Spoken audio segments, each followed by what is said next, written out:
Hi, a little bit unusual setup today. Today I'm here with Mike Wojtyna, and he is a guy from which I learned about domain experiments. And I think there is no better source than a source of the knowledge, source of truth, to explain a given theory, but also a practice. So, what's the plan for today? Today, we'll tell you why domain experiments and how it differs from design level event storming, what promise it gives, and what problems it solves. Then I'll tell you how we used domain experiments in Arkency. Michał will show you how to deal with the framework, what are the current steps. So let's start. Michał, hi. Yeah. Hi, Łukasz. Thanks for organizing the call. Okay, so as we just mentioned, maybe let's start with one of the problems with the design level storming. Maybe for that, I'll just share the screen. Oh, you disabled the screen sharing. Can you try to turn it on? Yes, fixed. Just a moment. Okay, now it works. Yeah, great. Should be cool. Okay, so basically, what are the main issues when doing the design level storming on stickies? So we usually start with some big pictures. So for example, if we are talking about a simple domain of crowdfunding investments, which are based on my training project called Crowd Sorcery. What the platform is about? The platform is about being able investor to invest into multiple assets, and borrowers are there on the platform to finance their projects. So basically think like a Kickstarter, but for any kind of assets, and with automated investments. So within this domain, one of the processes that might happen here is, for instance, the proposal verification. Basically, what's the proposal? Proposal is a way that borrower can show, okay, we plan, for instance, to, I don't know, invest into the plantation of bananas or anything like that, okay? So the first step that must happen here is that the project proposal must be submitted. Then the project proposal can be accepted for manual verification or can be rejected immediately. After proposal is accepted for the verification, then can be finally verified manually by someone, or again, manually rejected. Yeah. And then the project fundraising is started after the proposal is verified. So basically, proposal is just a document with the details of the investment. Okay. So when we start with the big picture, usually we get such narrations or some parts of the processes. And to help us to better understand it, we usually go with examples. And now this is all cool, all fine, because when we are talking about processes, when we are talking about some examples and so on and so forth, it's basically interesting for everyone, including non-tech people. Oh, yeah, definitely. Yeah, but now the issue is that when we get to the design level session, usually it's on a bit more granular level. So if we start thinking about some rules, about some commands happening here, this is usually something that's not really interesting to non-techies, I would say. So if we are thinking about some commands, maybe we are thinking about some rules happening here and so on and so forth that can lead into producing multiple results and so on and so forth. And after a while, we will get into a very fine-grained level where we have multiple aggregates, multiple rules, multiple policies, and so on and so forth, which basically doesn't tell the business story. It's more like on a programming, like meta programming on stickers. So the problem with this is that if it's not interesting to business people, then why should we do that on stickers if most of us are actually like engineers sitting right now, right? Yeah, so from my perspective, I've done these sessions many times, the design level ones, and yeah, that's totally correct. We didn't ever invite business because that was more like an exercise for developers. But the problem that I had sometimes was to convince developers that like to use keyboard to actually use it for something else than writing the code.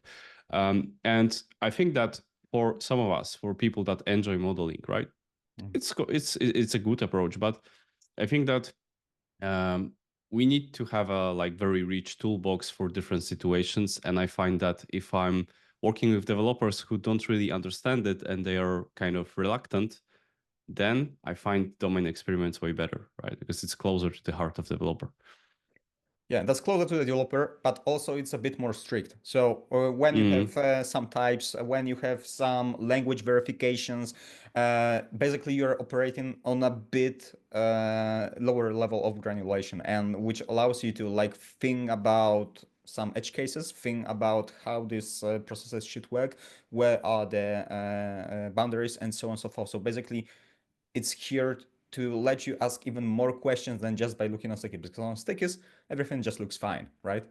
mm-hmm. So yeah, just maybe so these are the main issues of actually like the of running design level session.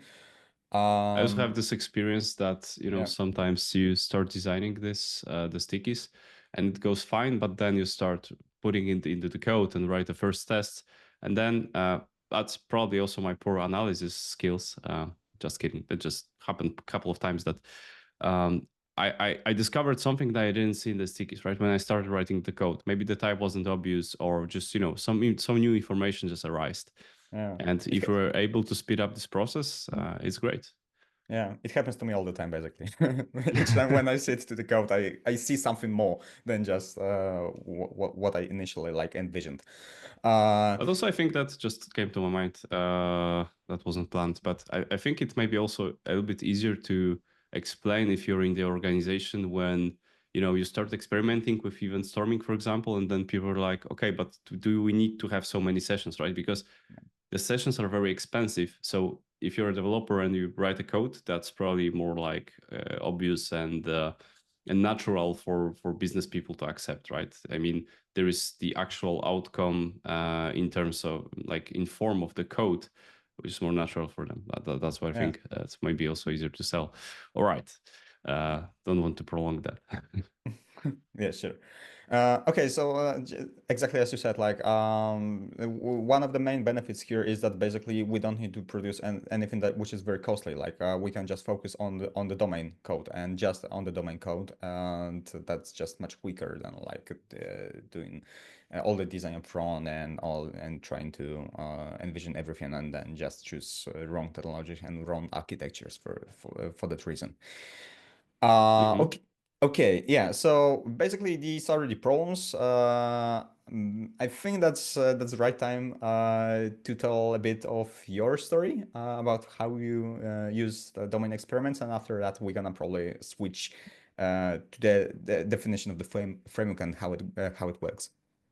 Yeah, so that's kind of funny story because I think I was looking for something else, and then I saw Michał's presentation in virtual DDD space, and yeah, I was like very curious, what is this domain experiments thing?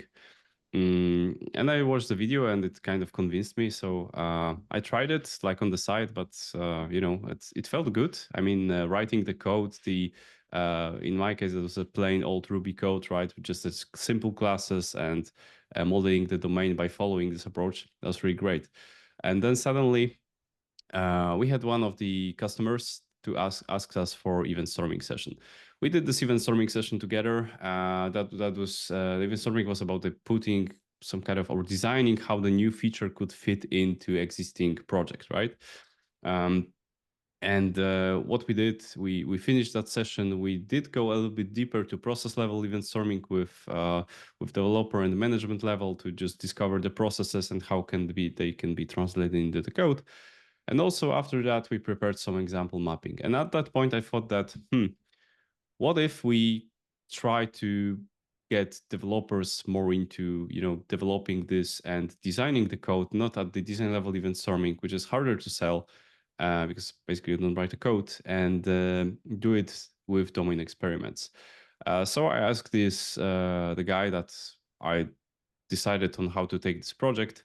Mm, and you know, in depending on from which source you watch this, but we work in Arkency, we work in Ruby on Rails world, and yeah, the companies are smaller, right? The business is closer to Rails developers. I actually like to say that the Rails developers have this special chance of being very close to the business because the companies are so small.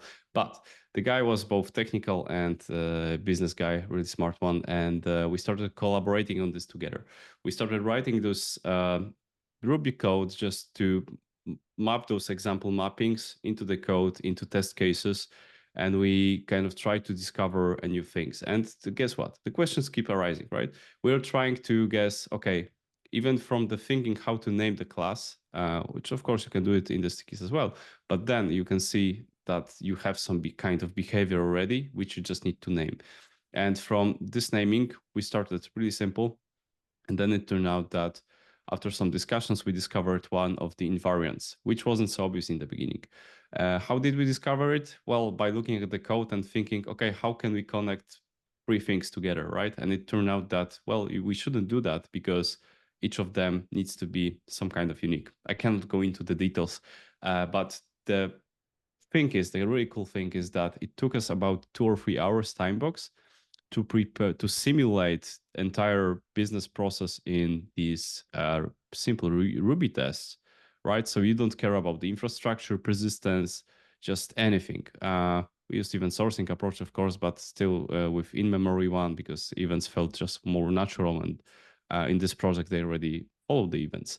And after some ping pong and getting more business requirements, we had a really nice commits describing how this model works, how it should work, and it was really close to what we had to do with the actual implementation. So after we finished this experiment, we found out that there is one invariant, so there has to be one aggregate, which we then ported. We had already tests. We discovered the tests, so we took those tests and we prepared the actual production model, which we then test with Mutant to get some better coverage, test coverage, and basically that made a difference in terms of designing this process, finding the invariant, but also for me that was a good learning because okay, I found out this aggregate, but that's always just one piece of this puzzle, right?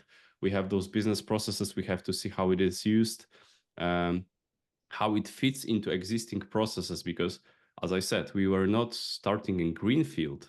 We were building like a component that would be attached to something, to a big machine, to 10 years old machine. So yeah, I think that it's a really good experiment. I also have this anecdote with another client that I used it with, being more experienced this time. But what they said in the group, as we were modeling in a group, I was showing this approach, and they were like, "Oh man, if I only knew it like a couple of years ago." And that's because I think that it's really cheap to make some prototypes that you can quickly just dispose, throw away, and yeah, I think that's for me that was a missing tool in my toolbox that I felt that it's somewhere here, but I didn't really look for it, and suddenly it appeared. So yeah, And all within like few hours, right? So yeah, you just put, that's really the best part of it, that you yeah. can actually find out well, different things depending what you're looking for. Maybe you can find a good model, maybe you can design a process, or maybe you can discover what you don't know and then go Yes. back to the business, ask those questions, and even model them in the stickies first and then move that to the code. Or perhaps if you're working like we did, we did the ping pong with commits, but also discussing as we were in different time zones. So the other guy was able to quickly understood what I'm doing because, well, it's so simple. There's no magic, there's no framework, and he was able to commit into that solution, and together we built something that then we ported to production. Yeah, I had also one great success, more than one, but this is especially interesting because like during like first 2 weeks, we managed to get to the most of the complexity of a given feature of a given module in within the system, and designed it and found questions and answered a lot of very hard to answer question. Actually, just within like first week, and then just getting into more and more details. And it saved us. I don't know, like I can't possibly imagine what could happen if we found out some inconsistencies, some doubts, questions after like 6 months of running a project, right? After choosing specific technologies, choosing the architecture, and so on and so forth. In this case, we started totally different way. Like we started within the domain, within just the problems, first to discover the issues, to go back to the whiteboard, to ask even more questions, and go back with some other like new pieces of the implementation, new elements within the code, and then going back and forth all the time, basically, like just within like 2 weeks. And basically after 2 weeks, we had a ready system. All that was left to do is just prepare some application services, lay out some infrastructure, choose the right architecture, make some adapters, and done. The project basically was ready, right? And that's what you're talking about is the actual thing that is being repeated in the software industries to defer your architecture choose, right? And how do you do that? Because you usually need to fetch something from the database. You need the service, you need other stuff, active records, and so on, depending on which drugs you take. But the point is that you can defer that and actually test processes with some in-memory app, right? You can do that and test your application in much cheaper way. Yeah. You can ask and answer most of the interesting questions just by working on the domain code, because like all the complexity should be within the domain code actually, right? Yeah. Yeah, and if there's no complexity, then Yeah. probably that's a CRUD, and that's Then also fine. yes, that's also fine, and you don't need to run any experiments, right? Just But talk is cheap. Show me the yeah. code. Yeah. Before the code, let's just show the framework, and then we're gonna show the code. All right. So basically, what's the idea behind the domain experiments? Why do we need it? So basically, we always start with the domain only, and it's a very collaborative work. So you start with some knowledge crunching, and then you do or then mob programming, like within a loop.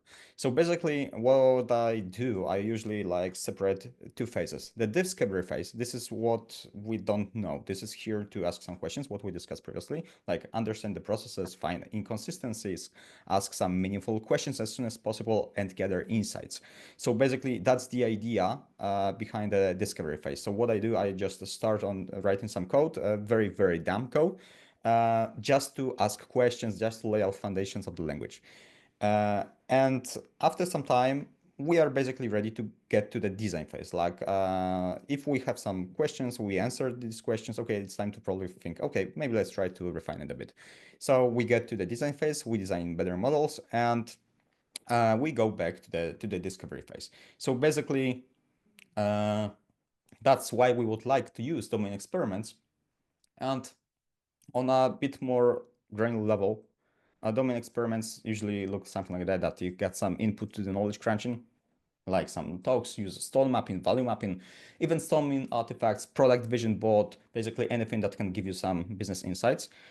And what happens next, you take all of this into the knowledge crunching, chop it, find the processes, chop the processes into examples, using example mapping, and we get to the mob program. So basically, like 2, 3, maybe 4 engineers working together to ask questions, to design initial models, and so on and so forth. So within the mob programming, I like to call it code storming, like, because we are also running something but on code. So first in the discovery phase, as I mentioned, to have some doubts, questions, and potentially go back to the knowledge crunching again if we accumulated enough.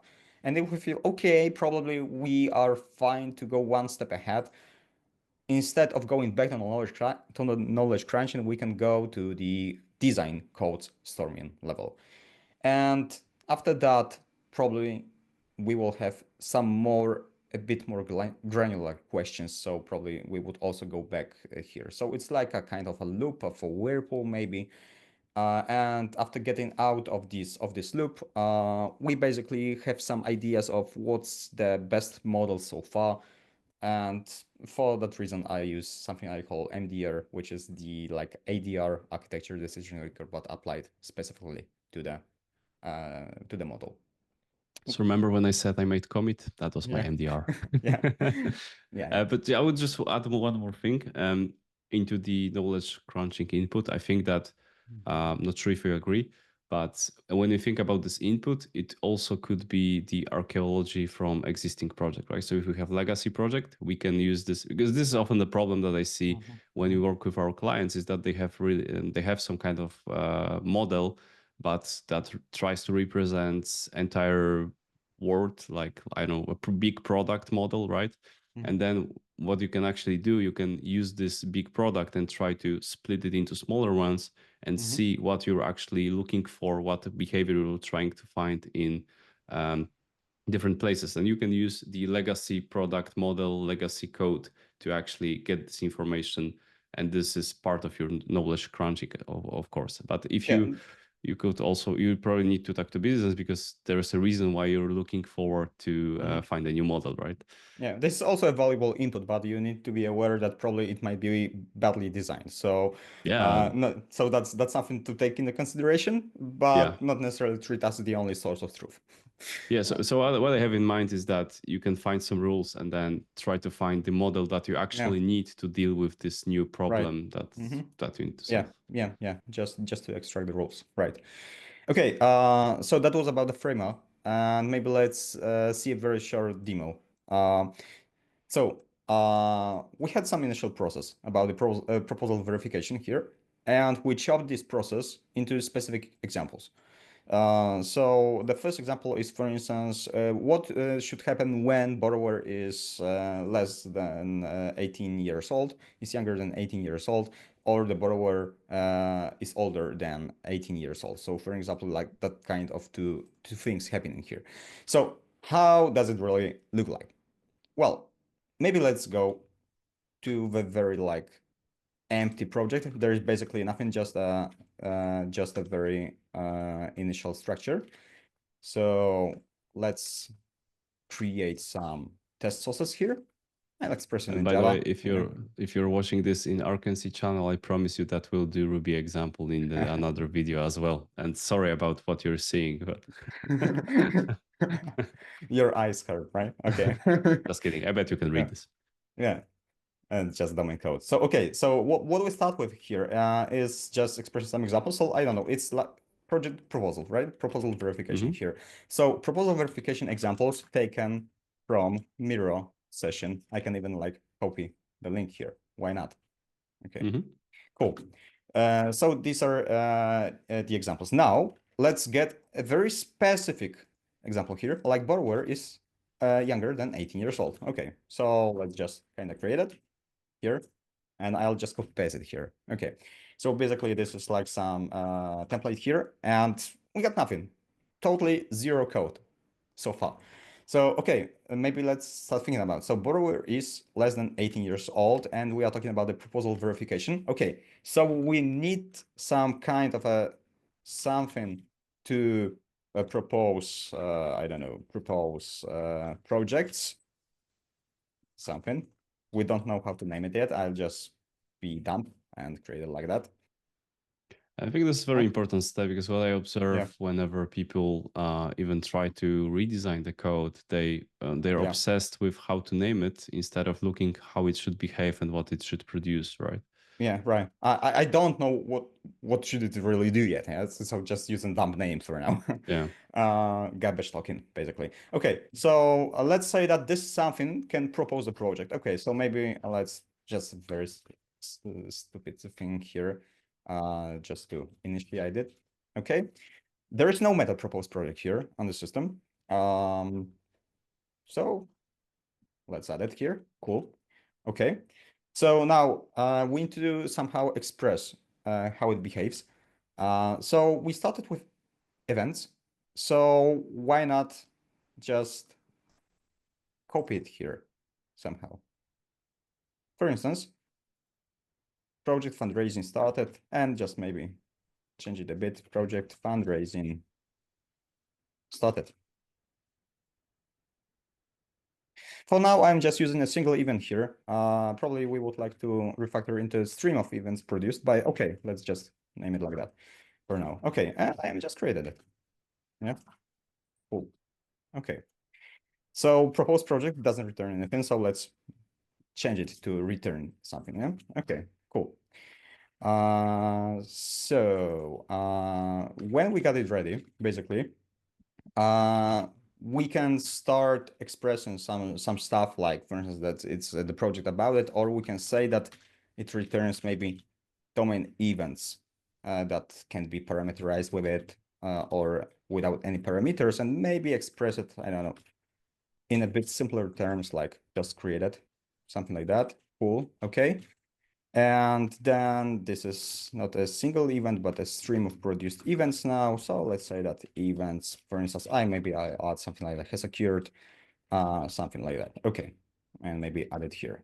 Cool. Okay. So basically that's the main idea how it could happen here.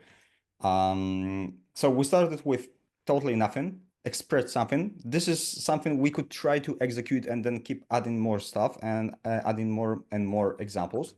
For instance, the next step would be probably about, I don't know, the second case when the borrower is older than 18 years old. I would again add it here, repeat the step, and keep creating more abstractions over it. So what we have now is just plain code, the plain dumb code here to build the foundations of the language. There is no logic yet, there are no rules yet, but these rules would appear after we keep adding more and more. So maybe let me show you how it might look like after a moment. I'll just clean the stuff we have now and go to the next commit here. Okay. So these examples could get more and more detailed. Like given all the borrower and borrower wants to start a project and project starts successfully, cool. But then given borrower who is 17 years old, when borrower wants to start a project, then project is not started. Okay. And now just by looking at this, let's take a look about this method. Borrower wants to start a project. There is a start project by executed here somewhere within the domain code. And now the thing is, okay, if we are starting the project by the borrower, it means that the borrower must be already like registered within our system, must have created the account. And now we are talking about like some years, some verification whether the borrower is adult or not. Okay, and now the question is, okay, so just by looking at the stickies, we say, yeah, borrower is older, is younger, cool. Yeah, it all makes sense somewhere. These checks must belong somewhere. But should it belong to the logic of verification of a proposal, or should it belong at the moment of creation of the account of this borrower? After all, we are dealing with money. So probably we don't want to have like children playing with investments here, right? So that would be the first breakthrough here. After running more and more examples here, we would get to the conclusion that we are not checking the age here, but we have another case, new borrower registers, and that's actually something which occurred here in code. We could take it, paste it back to the whiteboard if you want to, but we moved this to a different layer, to a different part of the system. Just by looking at it. So you actually designed the test case, and then you start analyzing that, asking questions, and then you were like, impose the business question whether you should even have such users in your becoming borrowers or in your system at all. And then you can actually move this piece of code or piece of logic to actually protect the system from incorrect state of having those users that shouldn't even be there, because it's funny because I think that it's just a small off topic. I think we had that in Allegro system in Poland when it started. When you were younger, you had to have the parents' permissions or something like that. It's a small off topic, but I recall something very similar logic. But yeah, so that simplifies the design, right? Because it reduces the complexity of the actual model that should solve the logic of accepting the proposal.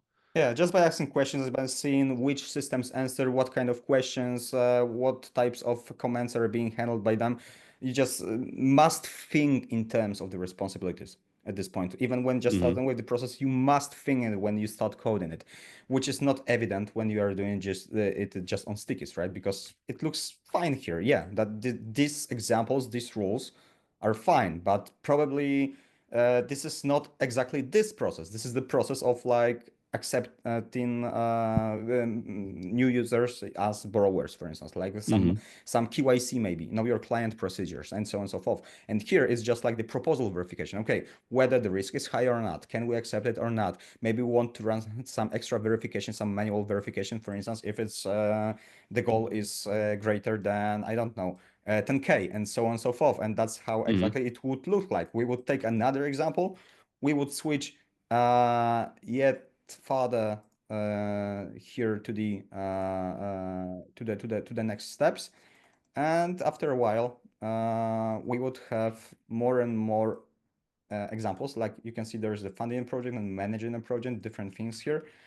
Mm-hmm. And we would have more examples like given project proposal of 9,000 total value, when borrower wants to start a project based on this proposal, then project is started successfully immediately because it's less than 10K. But if given project proposal of 10K of total value, the goal that the borrower wants to like collect, then project needs to be verified first. And it's expressed exactly like here, like project proposal of total value 10K, then borrower wants to start when borrower wants to start a project, then there is just one event produced here of type project request accepted for verification here.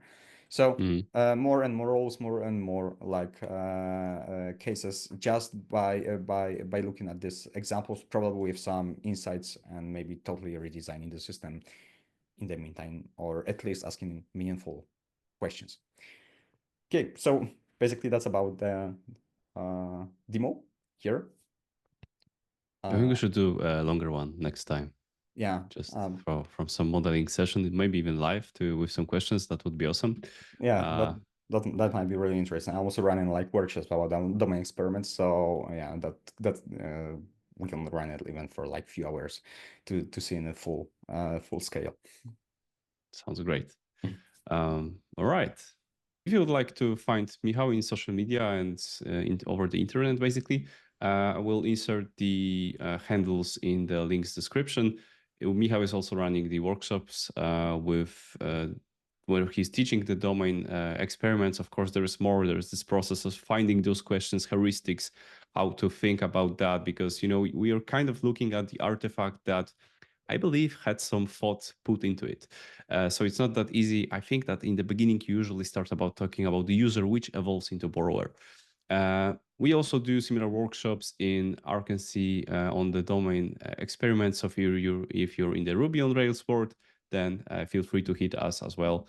And you'll find the handles as well in this description of this episode. And yeah, I'm glad we finally did it. Thank you, Michał, for coming. Thank you. Glad to do this together, and I hope that we'll find some time to record the second version of a little bit longer demo, maybe a live stream. We'll see. Thank you very Awesome. much. See Thanks a you. lot. See ya. Thanks.